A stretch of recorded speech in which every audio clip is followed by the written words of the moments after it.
સત્ય ગુરુ મહારાજની જય, નિરાંત મહારાજની જય, સતગુરુ ભીમરામ મહારાજની જય, મણિરામ મહારાજની જય, પધારેલા હરિગુરુ સંતની જય। ગુરુ ગોવિંદ दोनों खड़े ने किसको लागू पाए, बलिहारी गुरु या परी ने गोविंद दियो बताया कबीरा, गोविंद दियो बताए। तो શું કીધું? તો કે ગુરુ ગોવિંદ સાથ ખડે કિસકો લાગુ પાય। આપણે ગુરુ અને ગોવિંદને જુદા જાણતા હતા, પણ સતગુરુના શરણે ગયા ને પછી ગુરુ મહારાજે ગુરુ અને ગોવિંદ એક કરાવી દીધો। પછી કોને પાય લાગુ? ગુરુને લાગો કે ગોવિંદને લાગો, એક જ હશે। પછી અહીંયા તમને પોતાની ઓળખાણ કરાવી દીધી, એટલે પછી અહીંયા ગુરુ ગોવિંદ બે એક જ રૂપ થઈ ગયા। સ્વરૂપ એક જ છે, રૂપ જુદા જુદા છે, પણ સ્વરૂપ એક જ છે। પછી ગુરુ કયો કે ગોવિંદ કયો, પછી કિસકો લાગુ પાય? તો કે જેને લાગો એને, ગુરુને લાગો તોય ભલે, ગોવિંદને લાગો તોય ભલે, એક જ છે। પછી અહીંયા જુદો નથી। અને એ બલિહારી ગુરુદેવની, કારણ કે આપણે તો જુદો ભાસ થતો તો આપણને ભગવાન જુદો છે એવી આપણને ભ્રાંતિ હતી, પણ ગુરુ મહારાજે એ મટાડી દીધી અને ગુરુ મહારાજની બલિહારી છે કે જેને ગોવિંદની ઓળખાણ કરાવી। કે શું કીધું? તો કે જેને ખોળશો ને એ તું પોતે છો, બીજો નથી।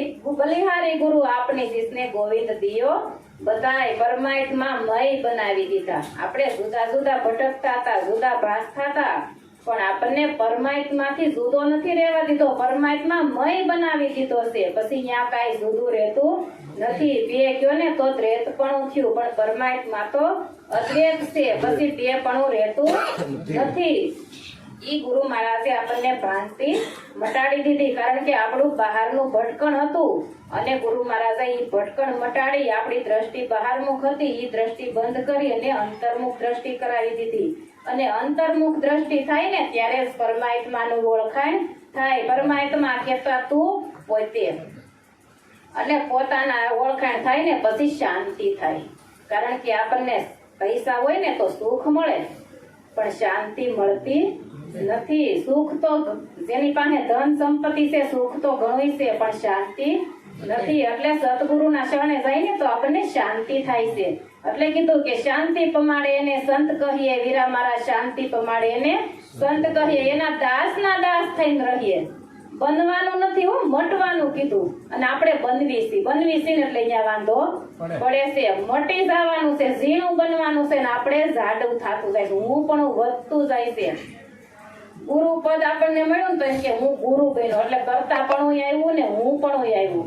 હું વકીલ બન્યો તો હું પણ આવ્યું ને કરતા પણ। ભક્ત નથી બનવાનું, દાસ થઈ રહેવાનું છે। ભક્ત થયો તોય કે હું ભગત થયો, હું સંત થયો, હું સાધુ થયો, હું પણ આવ્યું ને કરતા પણ આવ્યું। સંતો મટવાનું કે છે, બનવાનું કેતા નથી, ઝીણા બનવાનું છે।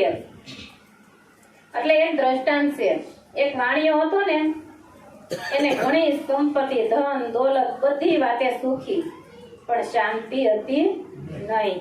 એટલે ઘેરેથી રોજ સવારે એ ટિફિન લઈને વયો જાય, આખો દિવસ કામ ધંધા કરે, રૂપિયા કમાઈને ઘેરે આવે।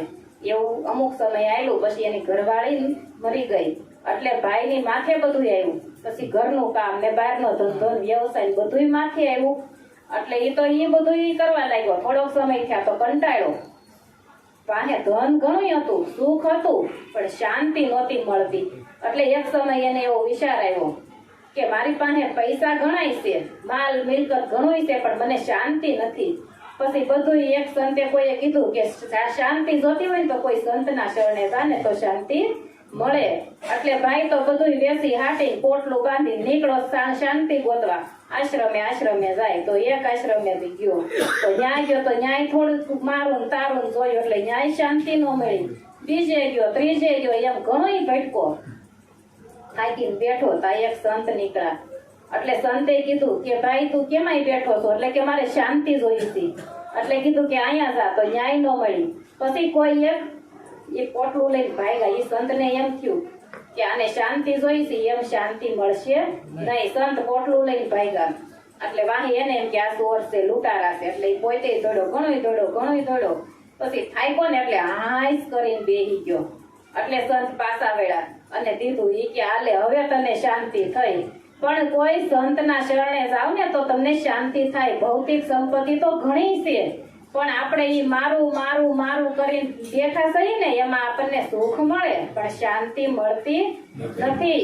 પણ જો એમાં શાંતિ જોતી હોય ને, આપણે એમ કહીએ ને કે આ બધું છે ઘણું પણ ઈ કઈ ભેગું આવવાનું નથી. પણ ઈ એક પ્રકારે જોવો તો ભેગું આવે છે હો. હવે જો કોઈ વિદેશમાં હોય ને તો વિદેશમાં અહીંથી જવું હોય ને તો ઈ અહીંના પૈસા વિદેશમાં ન હાલે, ઈ બદલવા પડે. ઈ પૈસો અહીંયા બદલો ને જમા કરો ને એટલે ઈ તમને ડોલર આપે, ઈ પૈસા પાછા અહીંયા હાલે. એવી રીતે આપણી પાસે જે સંપત્તિ છે ને ઈ કોઈ સારા કાર્યમાં, પછી આ સત્સંગ છે, ક્યાંય કોઈ ગરીબની ઝૂંપડીમાં ચૂલો ન હળવતો હોય ને તો અહીંયા તમે કરિયાણું લાવી નાખો. કોઈના છોકરા દૂધ વગરના તડપતા હોય એને દૂધ આપો. કોઈના છોકરાને ફી ભરવાની તેવડ ન હોય ઈ આપો. ઈ તમારું કર્મ જમા થાય છે. ઈ ધન છે ને ઈ તમારું લેખે છે ને ઈ તમને પાછું એનું ફળ મળશે. બાકી બેંકમાં પડ્યું હશે ને તો ઈ તમને મળશે નહીં.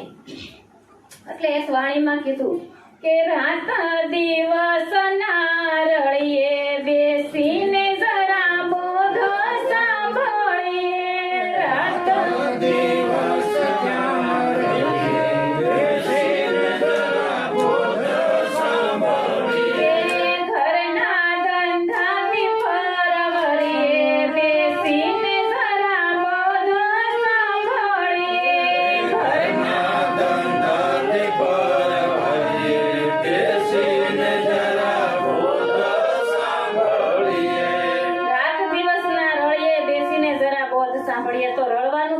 કીધું તો કે આપણે જે અત્યારે કામ ધંધા વ્યવસાય કરી છે એ રળવાની વાત નથી. રાત દિવસ ના રળીએ બેસીને જરા બોધ સાંભળીએ તો રળવાનું કેમ નથી કીધું તો કે આપણે જે અત્યારે કામ ધંધા વ્યવસાય કરી છે એ રળવાની વાત નથી કરી. એ તો રળવું જ પડે, કારણ કે પુરુષાર્થ તો દરેકને કરવો જ પડે છે.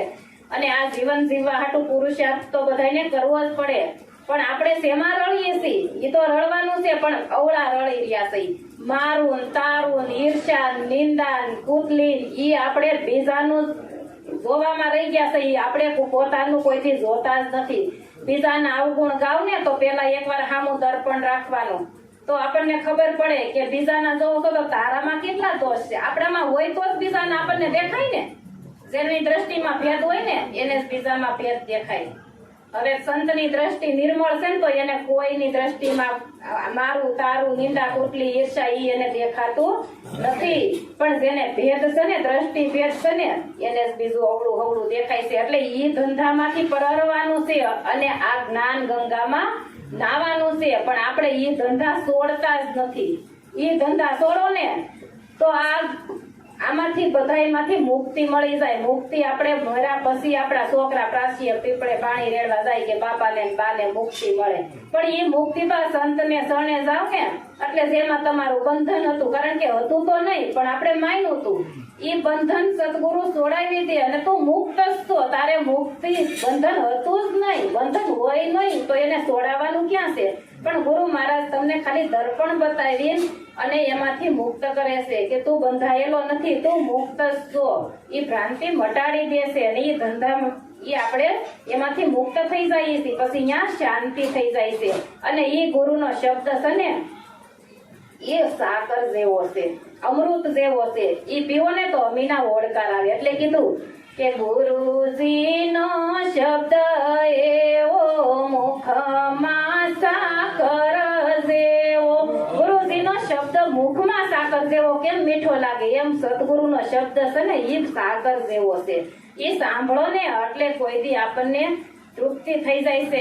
એમાંથી આપણને એમ નથી થતું કે નથી સાંભળવો, સાંભળા જ રાખો, સાંભળા જ રાખો તો આપણને આનંદ જ આવે છે. કારણ કે પોતાનું સ્વરૂપ છે ને એ આનંદ સ્વરૂપ છે. જેને જેને પોતાના સ્વરૂપનું જ્ઞાન થઈ ગયું ને એને આનંદના ઓળકાર આવ્યા છે, આનંદના ઓધ સવાઈ ગયા છે. પછી એને બધે પોતાના જ સ્વરૂપ દેખાય છે, જુદો જણાતો નથી. જુદો જાણીને તું એટલે કીધું કે એક સતા બી કોની તને છે, બીજો જાણીને તું પીતો ફરે છે, રાખ હિંમત તો નિર્ભય થાય, સદગુરુ વિના તને કોણ છોડાવે? આ સદગુરુના શરણે જાય ને તો સદગુરુ બંધી છોડશે, સદગુરુ બંધનમાંથી મુક્ત કરાવે છે. એટલે એક દ્રષ્ટાંત કહી અને મારી વાણીને વિરામ આપું. એક સંત હતા ને, એ શિષ્ય એની સાથે આશ્રમે રહેતો હતો. પછી રોજ ગામમાં એ ભિક્ષા માંગવા જાય અને ઘેરે ઘેરે જઈને એમ બોલે કે સદગુરુ બંધી છોડ, સદગુરુ બંધી છોડ, એવો શબ્દ બોલે. એટલે એક ઘેરે પોપટ પાંજરામાં હતો. એટલે રોજ બોલે ને એટલે પોપટને એક દિવસ વાસા ફૂટી કે તું રોજ એમ કહેતો કે સદગુરુ બંધી છોડ, તો તારા સદગુરુને કહે છે કે મારું બંધન છોડાવે. એટલે ઘેરે જઈને આશ્રમે જઈને એને ગુરુને કીધું કે આ ઘેરે એક પોપટ છે ને, એ બંધનમાં છે, એને છોડવાનું કીધું છે. એટલે ગુરુ મહારાજ તો આખું વિસીન પડી ગયા. એટલે એને શાન કરી, પણ શિષ્ય શાન સમજો નહીં. એટલે પાછો એ બીજે દિવસે ગયો અને પોપટને કીધું કે હું તારો પ્રશ્ન લઈ ગયો તો મારા સદગુરુ તો બેભાન થઈ ગયા ને, પડી ગયા, નો લઈ ગયો હોત તો સારું હતું. પોપટ શાન સમજી ગયો એટલે પોપટ આખું વિસીન પડી ગયો. એટલે એના માલિકને એમ થયું કે આ પોપટ આખું વિસીન પડી ગયો એટલે એને કાંઈક થયું લાગે છે. એટલે પાંજરું ખોલ્યું એટલે પોપટ ઉડી ગયો, પોપટનું બંધન છૂટી ગયું. પણ જે રોજ શિષ્ય રહેતો હતો ને હારે, તો એને ખબર ન પડી, એને શાન સમજાણી નહીં, પણ પોપટ એ શાન સમજાઈ ગયો. એટલે આપણે મારે ને તમારે બધાને આ સદગુરુ શાન તો ઘણી કરે છે, પણ એ શાન સમજવાની છે. સાંભળે કાશ્યું વળશે નહીં, નકરું રોજ આવીને સાંભળવું કદાચ સમાહે કે બાપા હારો સત્સંગ કરે, મહારાજ હારો કરે, પણ એ શાન સમજવાની છે. સંતો શાનમાં સમજાવે છે. શાનમાં એક સદગુરુની શાન સમજી જાવ ને તો બેડો પાર થઈ જાય. એટલું બોલી મારી વાણીને વિરામ આપું. બોલો સત્ય ગુરુ મહારાજ.